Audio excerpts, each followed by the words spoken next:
అమరావతి రాజధాని. ప్రస్తుతం ఈ పేరు ఉభయ తెలుగు రాష్ట్రాల్లోనే కాదు, దేశం అదేవిధంగా ఇతర దేశాల్లో ఉన్నటువంటి తెలుగు వారందరికీ ఓ హాట్ టాపిక్గా మారింది.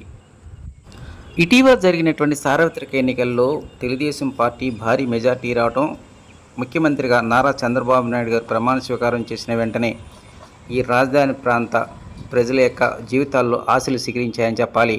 కారణం, గత 5 సంవత్సరాలుగా పూర్తిగా స్తబ్దతలో ఉన్నటువంటి ఈ రాజధాని అభివృద్ధి మాత్రం ఒక్కసారిగా వెలుగులోకి వచ్చింది. చంద్రబాబు నాయుడు గారి నేతృత్వంలో ఈ యొక్క రాజధాని పూర్తిగా నిర్మాణం అవుతుందనే నమ్మకంతో అటు సామాన్య ప్రజానీకంతో పాటు వ్యాపారస్తులు కూడా ఎంతో ఆనందం వ్యక్తం చేస్తూ ఉన్నారు. గత 10 రోజుల నుంచి ఈ యొక్క తుళ్ళూరు, మంగళగిరి, తాడేపల్లి ప్రాంతాల్లోని 29 గ్రామాల ప్రజలు మాత్రం ఎంతో హుషారుగా కనిపిస్తూ ఉన్నారు. తమ యొక్క భూములకు విలువ పెరుగుతుంది, రాజధాని నిర్మాణం పూర్తవుతుందనేటువంటి అంశంపై ఆనందం వ్యక్తం చేస్తూ ఉన్నారు. మున్నెన్నడూ లేని విధంగా కొత్త వ్యక్తులతో ఈ యొక్క రాజధాని ప్రాంతం కలకలాడుతూ ఉంది. ఎట్టి పరిస్థితుల్లో అమరావతి రాజధాని నిర్మాణం కట్టి తీరుతానని ముఖ్యమంత్రి చంద్రబాబు నాయుడు గారు ప్రకటించిన నేపథ్యంలోనే ఈ ప్రాంతంలో ఈ యొక్క వ్యాపారం మాత్రం ఒక్కసారిగా జోరందుకుందని చెప్పాలి. నిన్న మొన్నటి వరకు కనిపించినటువంటి కొత్త కార్లు, కొత్త వ్యక్తులు మాత్రం ఈ 29 గ్రామాల్లో కనిపిస్తూ ఉన్నారు. ఎక్కడో బెంగళూరు, హైదరాబాదు, వైజాగ్ లాంటి ప్రాంతాల నుంచి కూడా వచ్చి నిత్యం ఇక్కడ ఏం జరుగుతుందనే అంశంపై ఆరా తీస్తున్నటువంటి వ్యాపారస్తులు ఏ ఇద్దరు కలిసినా అదే అంశంపై చర్చించుకుంటూ ఉన్నారు. పగలు రాత్రి లేదు. సాయంత్రం అయిందంటే మంగళగిరి సబ్ రిజిస్టర్ కార్యాలయం మొత్తం పూర్తిగా వ్యాపారస్తులు, కొత్త వ్యక్తులతో కలకలాడుతూ ఉంది. రియల్ ఎస్టేట్ వ్యాపారస్తులు మాత్రం ఈ విషయంలో ఓ అడుగు ముందుకు వేసి కొత్త ట్రెండ్కు తెరతీశారని చెప్పాలి. వాస్తవానికి గతంలో ఏదైనా సరే ఒక ప్లాట్ కొనుక్కోవాలంటే వ్యక్తులు వచ్చి చూసి మరీ కొనుగోలు చేసేవాళ్ళు. కానీ గూగుల్ మ్యాప్ ద్వారానే సుదూర ప్రాంతాల్లో ఉన్నప్పటికీ ఆ మ్యాప్లో చూసి ఆ ప్లాట్ వివరాలు తెలుసుకొని అక్కడే అమౌంట్ ఇవ్వడం కావచ్చు, ఇతర లావాదేవీలు జరుపుతూ ఉన్నారు. గతంలో మంగళగిరి రిజిస్టర్ ఆఫీస్ కిటకిటలాడుతూ ఉండేది. కానీ ఆన్లైన్ విధానం వచ్చిన తర్వాత మంగళగిరిలో ప్లాట్ కొన్నటువంటి యజమాని సైతం ఇతర ప్రాంతాలు విజయవాడ కావచ్చు, గుంటూరు కావచ్చు, వైజాగ్ కావచ్చు, అక్కడి నుంచి రిజిస్ట్రేషన్ చేసుకోవడం వల్ల ఈ ప్రాంతంలో మాత్రం కొంత తాకిడి తగ్గిందని చెప్పవచ్చు. రాజధాని నిర్మాణం ఎంత త్వరగా పూర్తవుతుందనే విషయం పక్కన పెట్టినట్టయితే అందరి నోట ఈ యొక్క వ్యాపారానికి సంబంధించినటువంటి అంశమే హాట్ టాపిక్గా మారింది. స్థలం కొనుక్కొని ఇల్లు నిర్మాణం చేసుకుందాం అనుకునేటువంటి సామాన్య మానవుడికి మాత్రం అందుబాటులో లేని విధంగా రేట్లు పెరుగుతున్నాయి. ఉదయం ఒక రేటు, సాయంత్రం ఒక రేటు.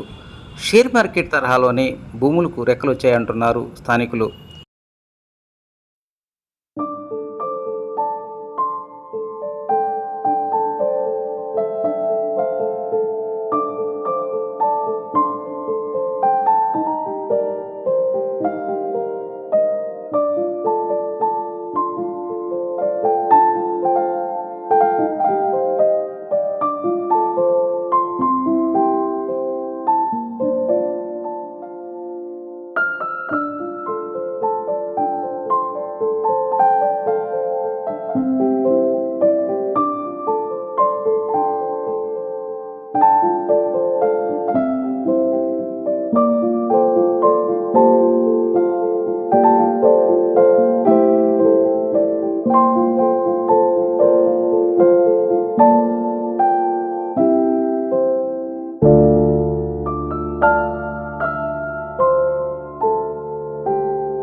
ఎట్లా ఉందండి మీ ఎర్రబాలెం పరిస్థితి? ఇక్కడ రైతులు ఎలా ఉన్నారు? సంతోషంగా ఉంది.